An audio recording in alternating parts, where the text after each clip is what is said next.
Aínda que as expectativas eran boas, o resultado non está a ser o agardado estes primeiros días do inicio de campaña.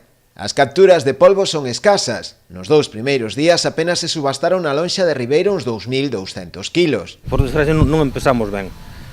O primeiro día foron 970 kilos que se tomou cando un outros anos, por estas fechas cando empezábamos, dependía dos barcos que había, tomábamos sobre 4.000 kilos, 4.000 e pico de kilos, non? Bueno, os datos de onte tamén do segundo día foron 1.200 kilos que se descargaron. A escaseza de produto fai que o prezo na rula sexa alto, algo que agradece o sector. Sí, os precios moi ben, de momento non temos problema, estamos vendendo o máis barato a 7,40 e o máis caro a 10,50. Por aí non temos queixa polo precio.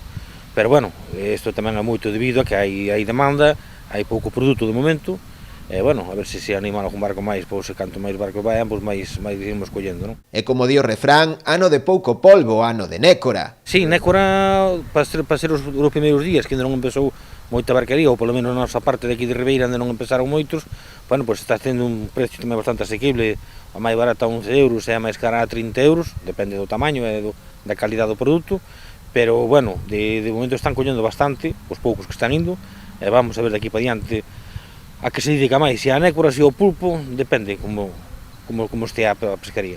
O patrón maior de Ribeira agarda que a situación mellore de cara ás vindeiras semanas, senón será, segundo el, con toda seguridade, unha campaña desastrosa. Sí, a verdade que non parece que vai a ser moi boa, porque me están dicindo, ayer falei con varios barcos que traballan en zonas distintas, e que de momento que non ven moita cría, e cando en outras épocas, por este tempo, xa se vía moito pulpiño pequeno, pero de momento non se ve. Tamén se sabe que ainda hai moito pulpo que está moi equivocado, que está desobando, ainda está atañado, non saleu ainda está desobando, pero bueno, as cousas non pintan moi ben de momento.